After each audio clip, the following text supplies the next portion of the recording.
And welcome in. It's the All-22 rivalry week here on campus as the Blue Devils get set for the 109th meeting with North Carolina, the battle for the victory bell. David Shumate alongside Dave Harding, John Roth as well, doing a little bit different this week as we're going to look back at one of the key wins in this series for the Blue Devils in 2012 when they won 33-30. And to do that, we're going to bring in Connor Vernon, the all-time leading receiver here at Duke with 3,749 yards. We'll run through all the different statistics here in just a second. But, Connor, appreciate you jumping on.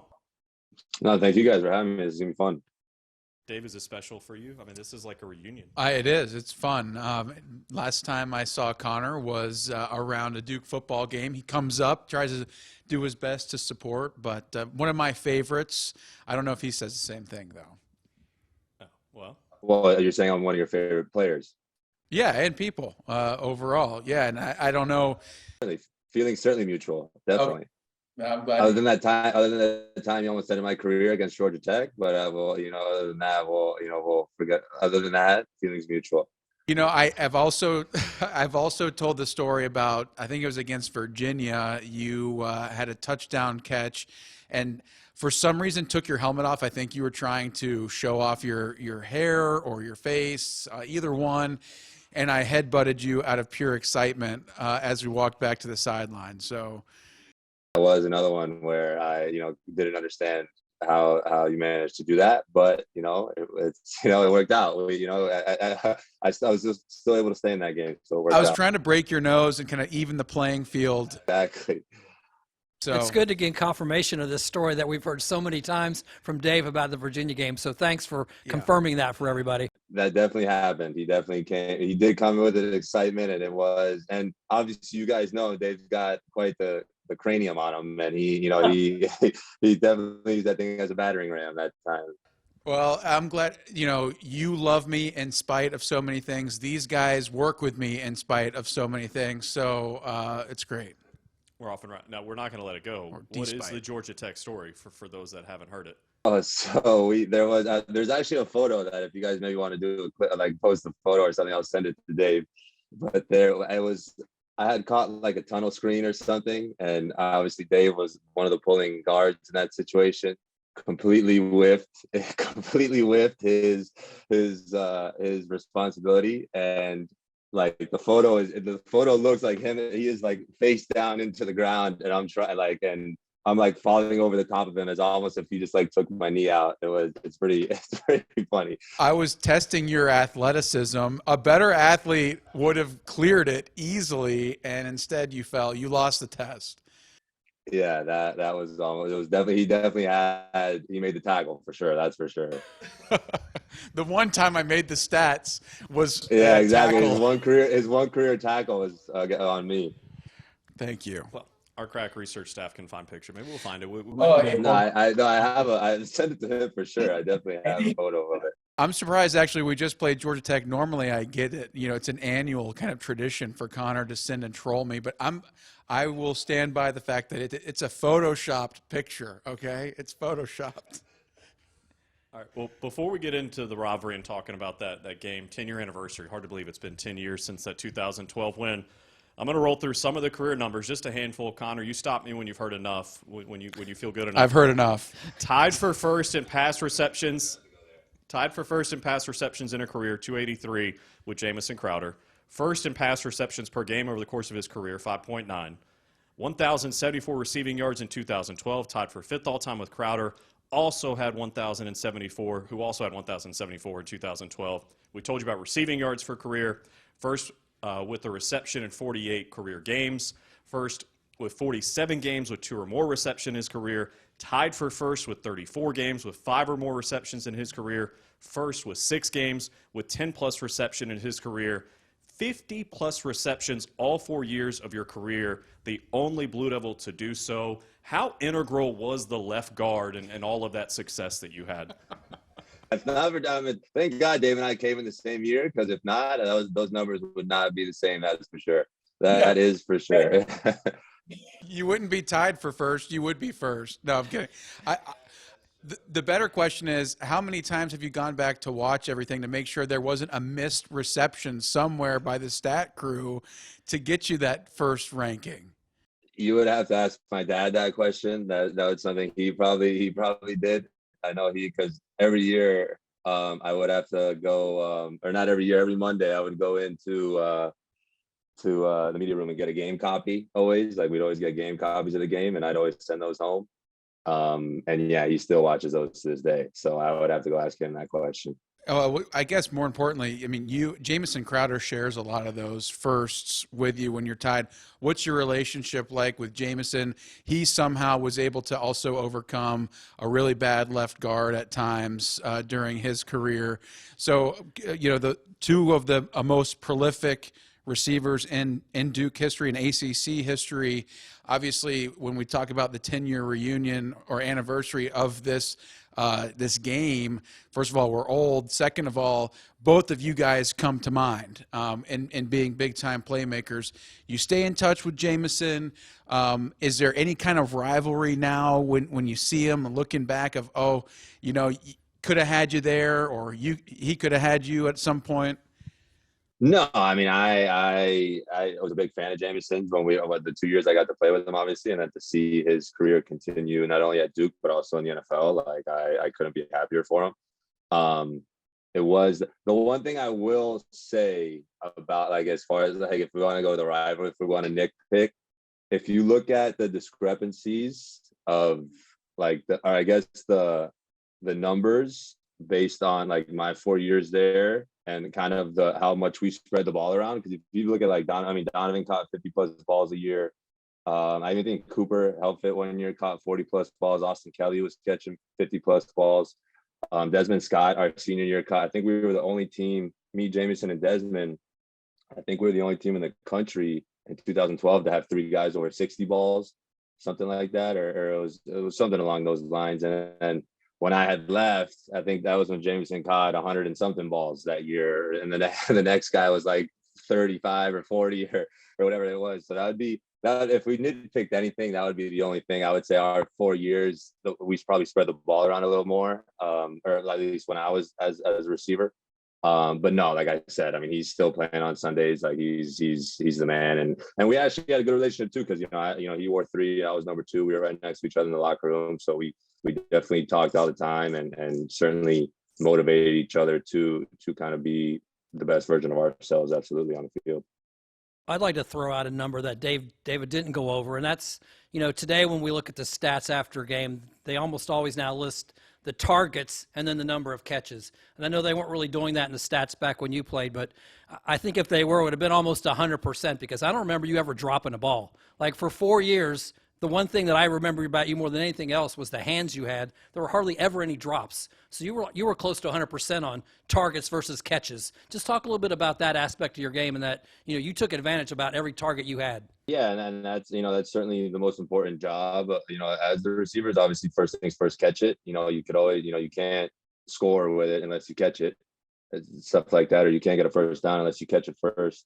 So yeah, I always put a big premium on that. Obviously, just be sure-handed. I mean, I can remember some drops. I wish I was perfect, but I certainly was not. But yeah, that's kind of just always, I put a big emphasis on that, of just being that sure-handed thing, because you never know what catches could be. Whether it's for a touchdown or a first down, could change the course of the game, or in theory, lose you the game too. So I just never wanted to be that guy. Like, I always wanted to be the guy to put us in a position to win. Well, before we get into the rivalry, I am curious, because I know you follow the team very closely, stay in touch as a lot of the former players do. What do you make of Mike Elko's crew right now? I mean, 4-2 already with an ACC win over Virginia at home, heading into this game with Carolina. What do you make of the team this year? What do you like about them? I mean, it's incredible, to be honest, to kind of come in there and do what he's been able to do with, because again, like, and I looked at it as not so much that the guys who were there weren't necessarily, they're obviously all very talented. It's more of just like coming into a position and kind of, when you had a staff there that was there for so long, and kind of recreating, your version of the culture and this and that, and to do it right away, that doesn't really happen right away. Things like that, sometimes it's a slower start and this and that. Because if you even look at it, I mean, every game this year, even going to Kansas, like they've been in every game. It's not like one of these games where it's been a lopsided loss, I would consider Virginia a lopsided victory. So it's kind of been pretty very, very impressive how it was able to happen so quickly. I mean, full disclosure, I mean, I know who Coach Oko was. I haven't met him personally, but like I knew of him at, at A&M and stuff like that. Obviously, phenomenal coach, great coach. But to kind of do that right away, I mean, hats off. Like you can't praise that enough. All right. Well, with all that being said, let's turn our attention to this weekend. The Blue Devils coming in playing well, 4-2. North Carolina's 5-1. Two teams right at the top of the Coastal Division standings. It's hard not to draw parallels to that 2012 game. When the Blue Devils came in at 4-2, Carolina was 5-1. When you look at how everything came into that game, or the Blue Devils came in, I should say, at 5-2, and Carolina was 5-2 as well at the start of that game. And it was a 33-30 win, but there was so much that went into it. And Dave, I want to get your perspective on this too. What's it like to play in this game, particularly with the atmosphere the way it was that night at Wallace Wade Stadium? It's going to be a huge crowd here this Saturday night at 8 o'clock. What's it like when the juice is flowing, knowing what's on the line, knowing all the history at the time? It had been a little while since Duke had beaten Carolina, particularly at home. I think it would go all the way back to like 1988. Dave, I'll start with you. What's it like just to be a part of the rivalry? Well, I think the rivalry is always pretty heated because, I remember going to like the bowling alley sometime and seeing some of the players from Carolina in there. You're always around and familiar with them. We used to like to go to dinner and after dinner things down the road. And I think it's a constant reminder of the people that are just down the road wanting to beat you. And when it comes time for your opportunity to take advantage of that and to go out and for the longest time, set the record straight as far as we were concerned, we wanted to get back on the winning side of it.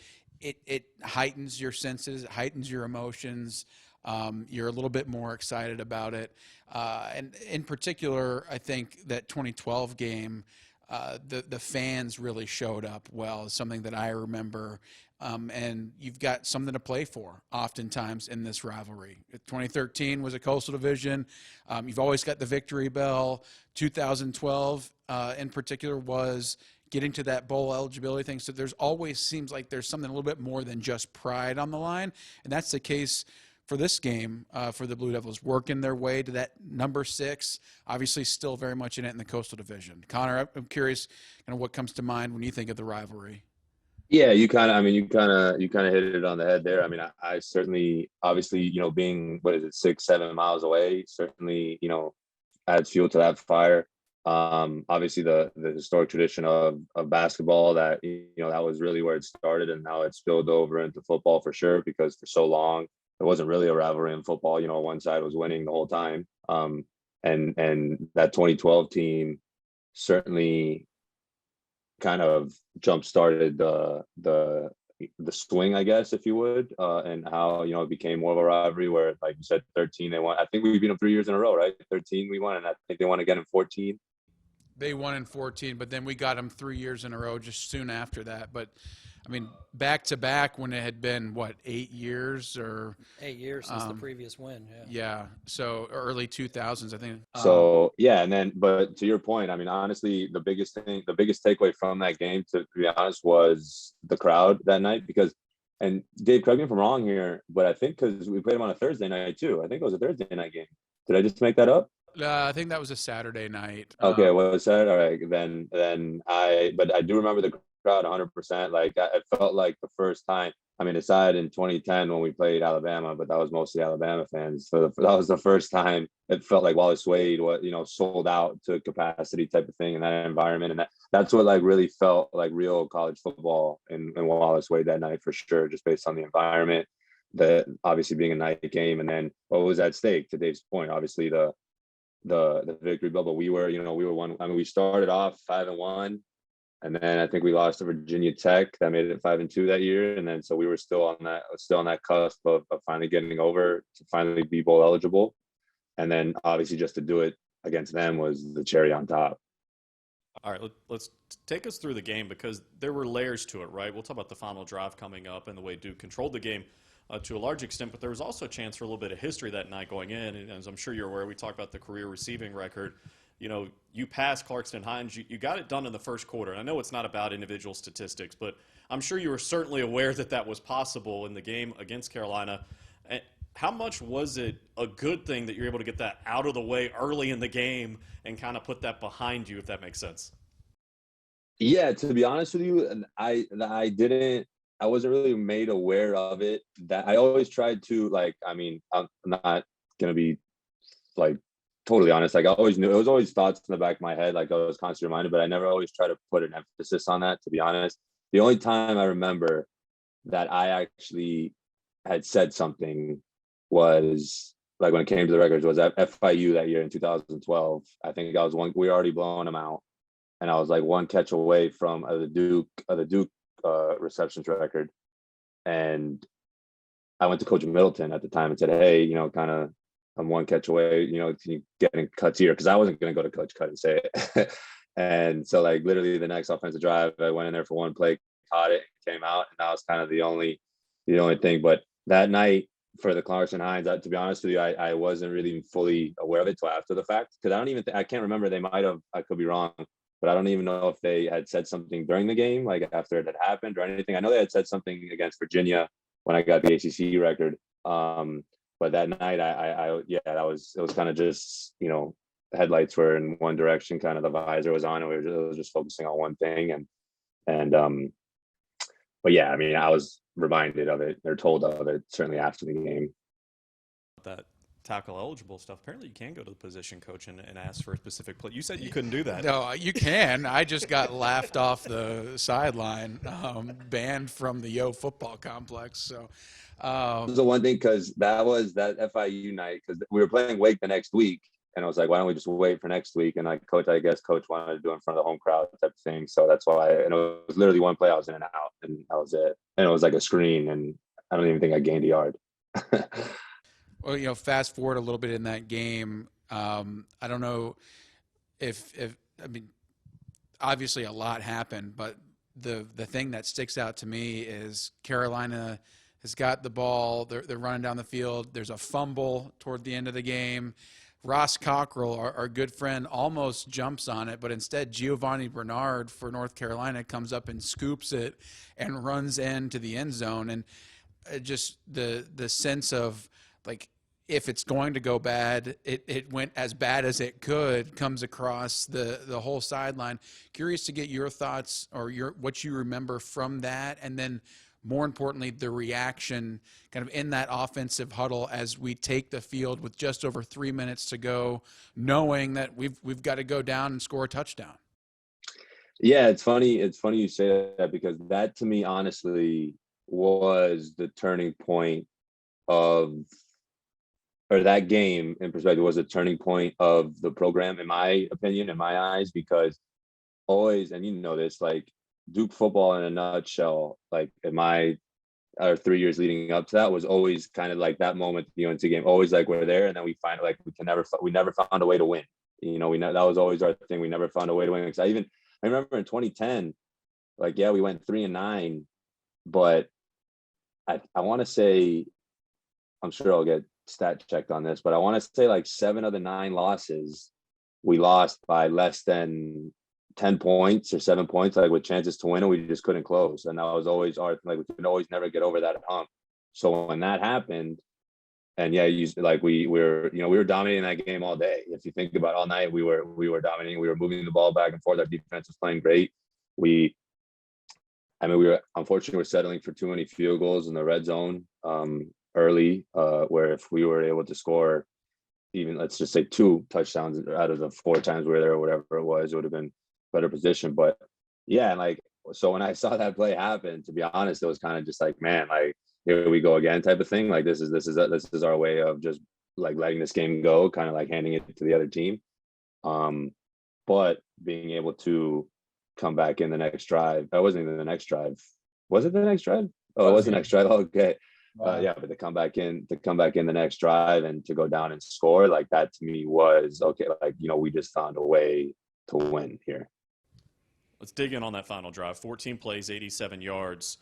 Sean Renfree on 3rd and 4th down on that drive was 4 of 4 for 55 yards. And let's talk about the first 2 third-down conversions because both of them went to you. It wasn't like there was this 70-yard pass or anything like that. You guys had to work your way down the field to win the game. What do you remember about those 2 third-down plays that were so clutch early in the drive? I do remember Dave being super nervous in the huddle. I do remember that. Like, just had this had this look on his face of just like, man, of defeat, total defeat, wind out of the sails. No, I'm kidding, but No, I know what you remember. The third down plays, great pass protection, had all day so that your slow body could find a way to get some separation down the field. that drive, yeah. I mean, how could you forget it? But yeah, it was one of those things where, like I said, like earlier, it was just kind of like wanting to be the guy to make a play and put our team in that position to win. And yeah, and that was kind of, I certainly would say, one of the things Sean and I had. I think personally, whenever it was third down, this is no, disrespect to the other receivers because they were great, but I always felt like when it was third down, Sean kind of knew where he was going with it, just to kind of, whether it was to move the chains or whatever. So yeah, just being able to, I remember I ran like a drag and, their DBs bailed and their linebackers bailed too. So it was perfectly underneath and we were able to, I actually got a good block from Jameson that actually got me a couple more yards. And, I was trying to make a play on both of those third downs, just because it was, again, like if we don't, I will obviously would have gone for it on fourth down, but it was one of those things where, let's just try to avoid fourth down. You mentioned my face in the huddle jokingly, I hope, but I do. You also bring up Renfrey, and I don't think Sean Renfrey gets the credit that he deserves in this game. A lot of the attention, candidly, goes to Jamison Crowder in that last catch. But you made some big plays. Isaac Blakeney made a big play. Jalea Duncan made a big play for a first down, kind of reaching the ball out. That got reviewed and held as a first down. But Sean Renfrey's poise in the huddle is something that I remember. Coming out there with just over 3 minutes to go, and he was very matter of fact, always kind of is, very business-like, but in just saying, all right, like, let's go to work. And that confidence, maybe my face still showed extreme fear and anxiety, but I believed inside that, things were going to go well. Curious about your chemistry with him and how important that was. And I know, having been around, it wasn't just by happenstance. You find yourself in this position in the fourth quarter of what turns out to be one of the biggest games in the past decade, and those times where maybe you're working during the summer come through for big plays to keep you on the field. No, for sure, and to your point, absolutely. I mean, Sean deserves, like you said, more credit than maybe what he's been given. Just because you're right, that focus was on that last play, and rightfully so. It was an amazing play, but someone threw Jameson that ball also. So it was one of those things that, yeah, like I remember vividly too, being in that huddle, and to your point, like, here we go. Like there was no kind of doubt in his eyes or anything. That there was certainly no like big eye deer in the headlights. Like the lights weren't too big for him at that moment, that's for sure. And rightfully, I mean, he showed it, and we went down 80 yards and scored. John, obviously you were here. I'm curious from your perspective, because these guys were locked into the game, the feel of the stadium before and after the touchdown toss to Crowder, the drive going up, almost 34,000 people in the building, places going crazy. But what do you remember about the vibe in the place on that last drive? One word that's been used for the whole night, I think a lot, has been electric. But I just remember there was a lot of tension in the crowd because, Duke had been winning most of the game and Carolina had taken that lead on that bizarre fumble. And then we got a chance. Duke has a chance to win this game at the end. And the clock's running out. I mean, I know you guys were all calm and cool, we're confident, but us looking up at the clock, it was going down, and we weren't down there yet, and so we knew what we needed to do. And I just remember it's kind of nerve-wracking and tense and dramatic. It's like one of the great moments in the stadium, but even leading up to the catch was still a great time to be there, just waiting to see what exactly is going to happen. And Connor, kind of to piggyback on that, and you touched on this earlier about, in retrospect, you see how pivotal a moment it was for the program and turning the page, whether it be facilities, obviously winning the rivalry, setting the table to win 5 of the next 7.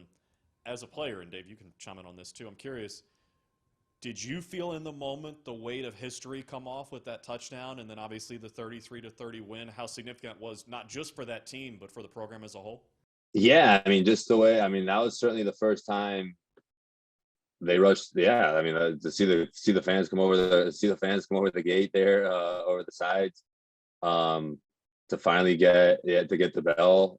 It was certainly, you could tell there was certainly a weight lifted off the program's shoulders, if you would, to finally just get that monkey off the back in a way, just to finally to say like, hey, like, I mean, again, like, it's, you know, Duke football's a thing, you know, it's relevant again, the type of thing. So certainly that I felt that night for sure, because you also, not only with trying to get to the locker room after with through all the fans and everything, to see their excitement and everything going through it, and then just seeing, you know, whether it was, you know, Dr. White, you know, Nina now, who the AD, like all just the whole staff and administration, the president at the time, Dick Broadhead.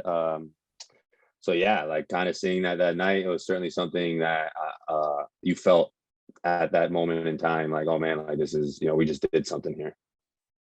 Can I ask you now what you remember about the last play? So it's 4th down. There's no time, basically no time left, and this has to be the play that does something. What were you doing on that play? Did you know what was going to happen? Was there a read? Just how do you remember what happened on the last winning touchdown play?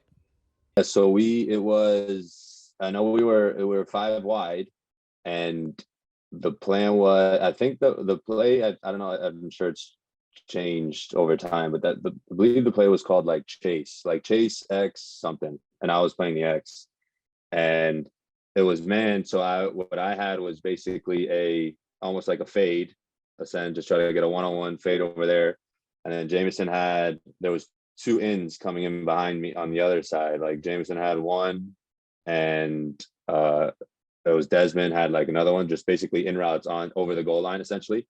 And Sean, you know, the first read was technically me. I was the first read. Sean didn't like it, and then it just went down the progression, and then it went to Desmond. It wasn't there. It was Jameson was literally the last read on that, and he just kind of put it up there with a spot that, you know, the DB, because the DB was on his back, and I know they had gone man, so he just kind of put it up in a spot, and obviously Jameson came up with an amazing catch to come down. You know, I landed on his head type of thing, and was able to hold on to it, and all I remember really was I remember running my route and looking, and I saw the ball wasn't coming.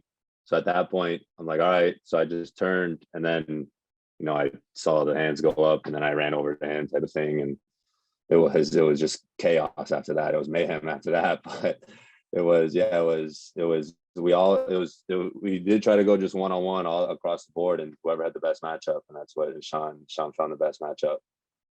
What do you remember from being on the line when this is all going on? I mean, when I hear that, it's like, yeah, it was empty because they trusted, you know, the 5 guys along the line to provide optimal amount of protection. Got to the 3rd read. He had all day back there. I mean, I think Bob Harris was the play-by-play guy on the radio at the time, and he's like, looking, waiting. That means those guys are grinding, or, you know. I actually shockingly fell down on the play because I was giving so much effort. I was trying to lean back and provide some help.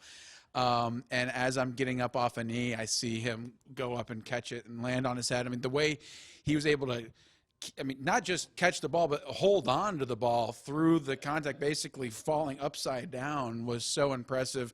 And then to your point, Connor, I didn't know what to do. Like, I was just kind of this sense of elation, and there's so much energy, that anticipation, the tension that John referenced earlier was just building, and then it just erupted. And it gives me goosebumps to think about just running around. I think I ran into Braxton Deaver was on the sideline. He was injured, not playing. He's a crazy guy, going nuts.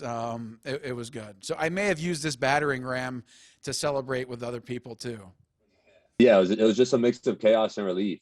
Like, you know, one of those, you know, endorphin cocktails, if you would, that it was just kind of like, yeah, like, holy crap, what did we just do? And then it's like, wait, like, the game's not over. Like, it's not, like, that was another thing too. It's not like it was the walk-off touchdown. It was still like 20 seconds or something like that, or 30 seconds, whatever it was. 13. Yeah, and we had to kick off, and then they had a play where they just were tossing it around and around.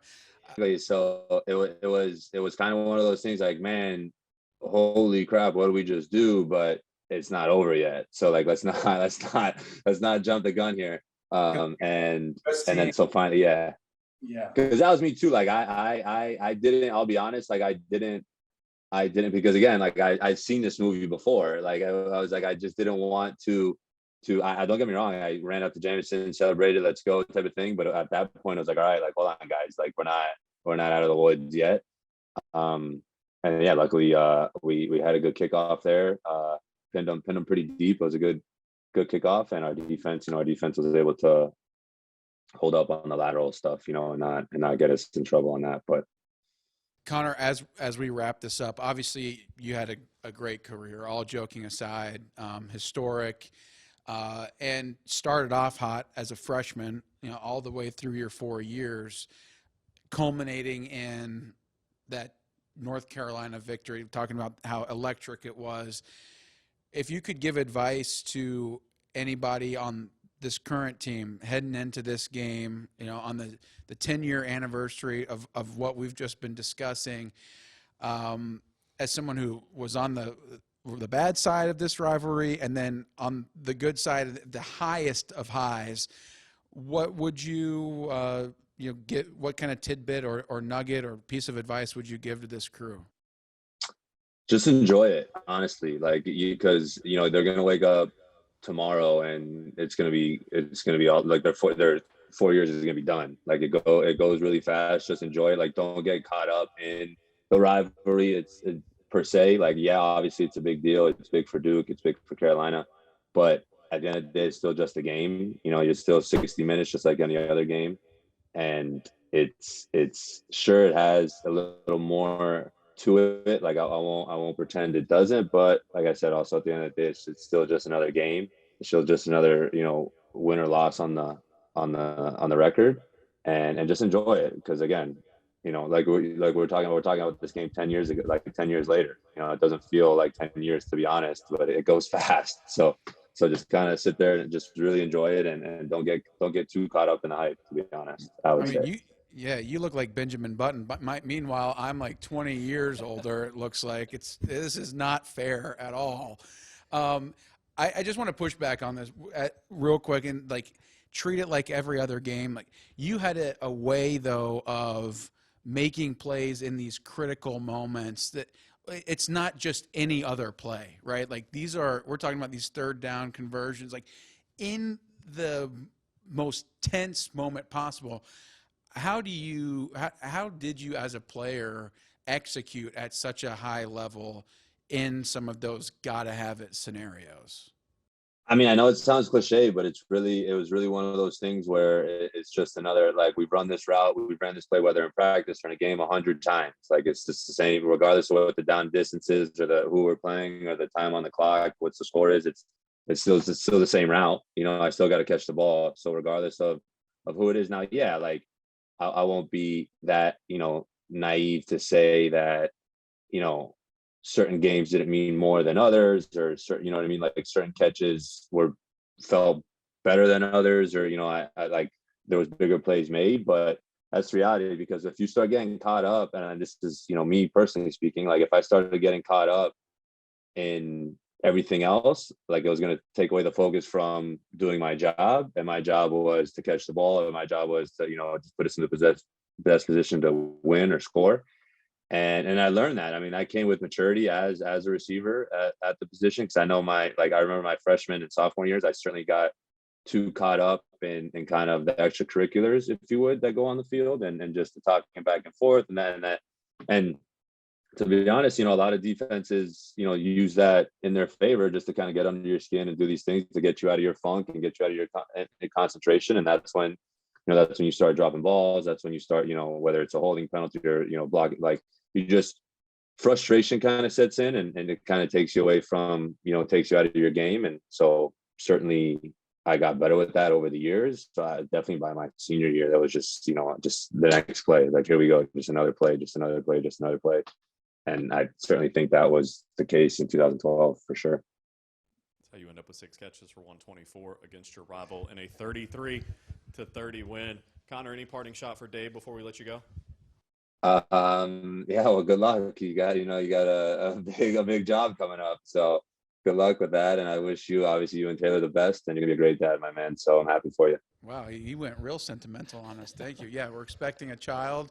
You know, it takes a village. So Uncle Connor's going to have to teach him about hair and skin care. That's going to be priority number one. Or I could teach him how to be a skill player if you want. I'll go focus on the skill player side of it.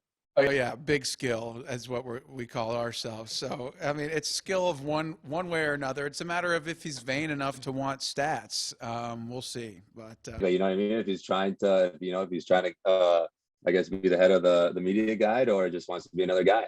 That's right. Did you ever get the cover? No, you know, unfortunately, it's not up to him. Genetics are very cruel. So luckily, his mom is going to hopefully carry some of the weight. But I have put him at a strong disadvantage. And no, to answer your question, I didn't. Luckily, people like you were able to grace the pages and carry that. And you know, everybody's got their role. So thanks. Everyone, you know, and you did yours really well, my man. I swear, I genuinely mean that. Yeah, I left no crumbs left at the pregame meal, and yeah, it was great. And I made sure you were supported as much as possible. Thanks for being on, Connor. This has been fun. Thanks for having me. This was fun, guys. I appreciate it. Welcome back in. The crew back together. David Shumate, Dave Harding, and John Roth as the Blue Devils get set to take on North Carolina this week. And we'll talk about that game coming up in just a little bit. Great to have Connor Vernon on with us earlier. Heartbreak for the Blue Devils this past weekend in Atlanta, falling in overtime 23-20. So many different directions you can go with this game. First, I want to give a shout out to Samir Hagens. 3 punt returns. Had 139 yards and a touchdown. Not good enough, apparently, for ACC Specialist of the Week. Not quite sure what happened there. An 81-yard punt return for a touchdown. But I digress. Yeah. Wow. Yeah. I mean, what a performance by him. Arguably, without him, Duke's really not in the game at all. I mean, he jump-started the whole thing and allowed that late comeback. And talk about one person taking over game. And I get the scheme was somewhat slanted to provide for a better return because Georgia Tech was so concerned about giving up another punt block. Overall, his performance was fantastic, and Duke needed it most. He stepped up. Oh, doing it 2 times in a row. Okay, we got the touchdown, and then he comes right back and goes over 40 the next time. Yeah. I mean, what a jump start. He's ACC Specialist in my book. You got the unanimous on this panel. Shocker. But, I mean, it's 20-6 in the fourth quarter. The offense, and we talked about this on Saturday, had been moving the football, got deep into territory. One time got inside the 30, had some penalties back them up, some lost yardage play, had an interception inside the 10. But they kept fighting, and it's becoming kind of a theme with this team. We saw it in Lawrence, and we saw it again against Georgia Tech. You get the long punt return with just under 6 minutes to go, and it's 20-13. And then the defense just locks down Georgia Tech. You get the ball back. John mentioned the 40-yard punt return. Unable to get a touch on that drive. That's okay. Defense comes back, makes another stop. You get it back and set the table for this incredible drive for Riley Leonard and company. You know, John, just a couple minutes to go. And kind of like we were talking with Connor Vernon about that drive at the end of the game against North Carolina back in 2012. Wasn't a bunch of huge chunks. Yes, there were some penalties, but Duke methodically worked their way down the field. And I thought the sophomore quarterback showed a lot of poise. Oh, Riley Leonard certainly did. And, you know, I remember talking to him after the Kansas game. He had this line where he said, I've been waiting my whole life for a situation like this. He was talking about trying to lead the team down to a game-winning drive to try to beat Kansas, and didn't go quite Duke's way there. They ended up a touchdown short, and that he didn't get it done on that particular drive. But this time, yeah, I'm sure he's thinking the same thing, and he has another chance to do it, and he really took advantage and moved his team around, got his guys in the right places, and didn't really get too hurried. Like, I think sometimes, you know, you see a quarterback's going to get in a little bit of a rush when he's young and hasn't done it that much before, but he seemed like he was very patient on this one and kind of just took his time and got his guys in the right spot and moved them down the field, and then was rewarded with getting him in the end zone. You got to have it type situations, very similar to that 2012 North Carolina final drive, where if you don't execute here, you're definitely losing. You're out. And I totally agree with you, John, that Riley Leonard looked poised. He did not let the crowd noise phase him. And Duke was going into the student section. It's not easy. It was a packed student section, very loud. He's without his favorite receiver. He's without one of his favorite receivers, and he's without a starting offensive lineman. I mean, the cards were stacked against him, and I mean, you really didn't have a reason to believe that you were getting into the end zone because Duke hadn't been able to do it. All they had done was shoot themselves in the foot after moving the ball, and to come up in that clutch moment the way that they did. You said the word fight. I mean, this team definitely has an immense amount of fight, but they also have a poise, a not being rushed or looking hurried. They're playing quickly in those final minutes, but I think that's a very good trait and characteristic to possess. They've just now got to find a way of doing the stuff that you have to do in those scenarios throughout the course of the game a little more consistently. Don't you think having been in the Kansas situation probably helped them for this? And I know, Kevin Johns always talks about when you ask him about Riley Leonard, one of the things is he's seen his growth at is he calls it, being calm in the eye of the storm, the eye of the hurricane, keeping his feet calm with whatever he's doing. And Kansas, he looked like he was in a little bit of a hurry trying to get down the field and didn't quite make it. But this time, he didn't look like he was in a hurry, just like he was playing, like you say, quick and to the point and businesslike. Yeah, I mean, that's a very good point. They needed a first down against Kansas, couldn't get it. There was some empty plays or plays that were far too short to convert. And we did say that Leonard seemed a little bit flustered in the pocket, kind of got quick feet, maybe didn't work through the progressions the way that he'd like to. And I did not get that feeling in those last few seconds. I mean, scored a touchdown with 8 seconds to go in the fourth quarter, and despite being injured, I mean, it seemed like there was at one point I thought he was going to come out of the game after the roughing penalty was thrown, but hand the ball off, kind of you could literally see him dust himself off, get his jersey back right, and go right back to work and distributing the football. So I do think that helped set it up, and quite frankly, although it's a loss, that experience for the entire team is going to help as you head into the second half of the season. That's what I was about to say. Those fourth quarter game-tying or game-winning drives, you can try to replicate it in practice, but it's so hard. And yes, they were able to move down the field to some extent against Kansas, but it's one thing to think you can. It's another thing to actually do it. And you mentioned getting up after the roughing the passer penalty. You think about the pass that was almost caught by Eli Pankel in the end zone. You shake that off and you come back and you get the 2-yard touchdown toss to Nicky Dalmolin to see the payoff, because now you have that in the memory bank that we can do it. Now in overtime, Georgia Tech got the field goal. We all know what happened on the Blue Devil possession where you get an offensive pass interference call that, whatever you think of the call, I think I was kind of struck as much as anything by Mike Elko after the game, Dave, because the emotions are so high. You want to win, and sometimes you have a tendency to laser focus on the end of the game, and we've done that here. But he was quick to point out, look, whatever happened at the end of the game, whatever happened at the end of regulation, certainly proud of my team and the way they rallied. For 3.5 quarters, we weren't good enough. And I think that was kind of telling you where the head coach's mindset is. He's talked about playing to a standard, and he's not going to let that go. There are things to clean up going into this week against North Carolina. Yeah, you've got to be consistent. And Connor Vernon mentioned it in our conversation, the woe is me, here we go again type situation. That mindset is deadly for a team.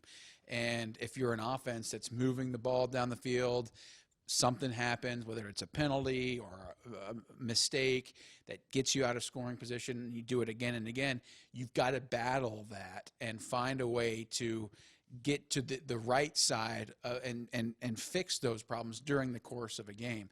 Duke wasn't able to do that until arguably too late. I mean, it was too late. They extended the game, but ultimately the lack of ability to adjust on the fly, to fix some of their problems, and to play better during the earlier part of the game cost them a win on the road in the Coastal Division.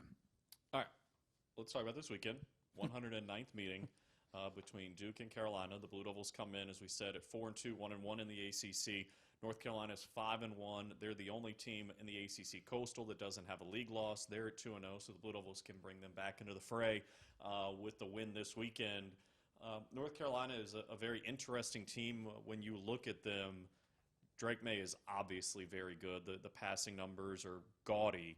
Already nearly 2,000 yards, all the touchdown tosses that he's had.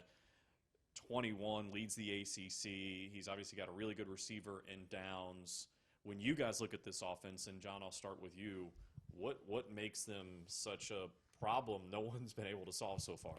Yeah, I'm not a defensive coordinator, so I don't know why nobody's been able to solve it, but certainly getting that kind of play from a young quarterback is probably more than you could have hoped for. I mean, they've played, 6 games, and he's got 1,900 yards. Like, that's halfway to a 4,000-yard season if he continues at that rate, and 21 touchdowns, and I think he's only had 3 interceptions. I think he only had 1 going into last week, so he has been operating at a high level of efficiency, and their offense has followed his lead. And, just the fact that they've been able to put so many points on the board.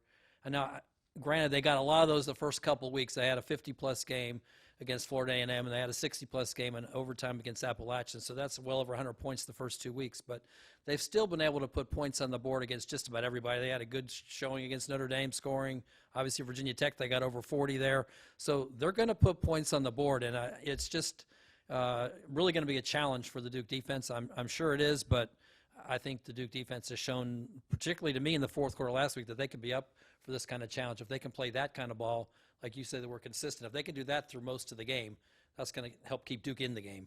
Yeah, I don't think the Duke defense has gotten the credit, quite honestly, that they deserve locally, nationally. Maybe the points aren't indicative of it. Maybe the stats aren't, but I think in late game situations when they really had to execute. I mean, think about Sims last week at Georgia Tech. He had done a great job. Before that, Daniels at Kansas of dealing and scoring. Fourth quarter comes around, that doesn't happen. So I do think that this is a defensive unit that's much improved from a year ago. The one issue there is North Carolina. It's not just a one-man show. With Jalen Daniels, he had some other weapons. Obviously, last week Sims. They've got a good running back and a few good receivers. But you mentioned Downs. I mean, there are numerous receivers that they've got outside of him that they can go to that are all ACC worthy candidates. Running backs, very good, and a 1-2 punch there. Their offensive line is improving. It's going to be the best ACC offensive line the Blue Devils have faced to this point. So it's like, okay, that's how they've been so good. Does Duke do a good enough job of containing all of those weapons? That's the big challenge for a defensive coordinator. You mentioned the defensive turnaround. Duke is 4th in the league right now, giving up fewer than 20 points a game, and that's a different zip code from where it was a year ago when Duke really struggled defensively, and they've already forced 10 turnovers, a big part of the +7 turnover margin. And this kind of flies under the radar. Through 6 games, Duke's opponents only have 4 rushing touchdowns so far. So, I think that tells you something about the physical play along the defensive line and how much improved that group has been. All right, let's flip it over and talk about the other side of the ball. The Blue Devils certainly have been much improved on the offensive side as well this year. Yes, the one offensive touchdown late against Georgia Tech, but Riley Leonard has largely been crisp and as good as the North Carolina offense has been. And I do think a lot of people think they've taken some steps forward here in the last couple of weeks. North Carolina is last in the ACC in points allowed, 32 points a game. Last in the ACC, giving up 465 yards a game. Last in the ACC, giving up 297.5 passing yards a game. And last in the ACC, giving up 26 first downs a game. Tyler Van Dyke went wild for Miami throwing the football. Hard to believe he had nearly 500 yards passing and a lot of missed opportunities for the Hurricanes, only scoring some 24 points. Feels like there's some opportunities against the North Carolina defense. What do you guys think? Well, the one area where I think they've improved on defense is corralling the run a little bit better. I think 2 weeks ago against Virginia Tech, they gave up less than 100 yards rushing. And last week, okay, the guy threw like 57 times. So there weren't that many running opportunities for Miami, but they still only gave up, I think, 42 yards Does on the that make ground. an offensive lineman cringe? Yeah, That's a lot of pass protection. You're backing up the whole day, but they haven't given up much running yards the last couple of weeks, and so maybe that's another one of those corners turned by their defense. And if so, that's going to make them all the more formidable, because the one thing Duke wants to do is to be able to run on its own terms. And if there's any doubt about the health of any of the Duke running backs, plus they're playing better against the run, that's not really a good sign. So, Yeah, and if there's one thing about North Carolina, and I know the defense has kind of been the point of a lot of negative attention there, is that they've got talent, and they've been able to recruit really well. It's a matter of getting the players to buy in and play to what they're capable of, and I do see that changing a little bit, and that is reflected some in what you're talking about, John. They're playing a little bit harder the past couple of games, and they're starting to see those results. Obviously, 2-0 in the ACC helps with that. Notre Dame is Notre Dame. I get that they're very powerful, but they were able to win the game by just being the more physical group, especially up front. And I think Duke, even though they have a massive weapon down in Mo McIntyre along the offensive line that's likely lost for the season, I think with the way the offensive line has progressed, they've got a chance to lean in onto that group and for them to take some pressure off of Riley. I think Riley Leonard has played his best football at home. So hopefully it's a good home crowd, feel comfortable, and the atmosphere will help kind of bolster some confidence. But overall, they've got to take advantage of Carolina's weakness. Their offense certainly is not a weakness, and they haven't exhibited really any problems. So the defense is where it is, and it's up for the Duke offense to go out there and show that they're able to hang. Yeah, well, and to that end, and obviously Van Dyke is really good, and he'd been off to a slow start, so maybe that had a lot more to do with him than the North Carolina defense struggling this weekend. But missed opportunities for the Hurricanes. Their second drive, they missed a 53-yard field goal. Their third drive, they had it first and goal at the 2, ended up turning it over on downs. In the fourth quarter, down 24-17, they went for it 4th and 1 on the North Carolina 26, got the first down with a 9-yard run, but then fumbled. And then Van Dyke threw an interception at the North Carolina 26 on the final drive of the game. I bring that up because we were talking about Duke at Georgia Tech and the missed opportunities, and it feels like that could potentially be a storyline this weekend when you have opportunities because of, like you said, what Duke is up against on the other side of the ball.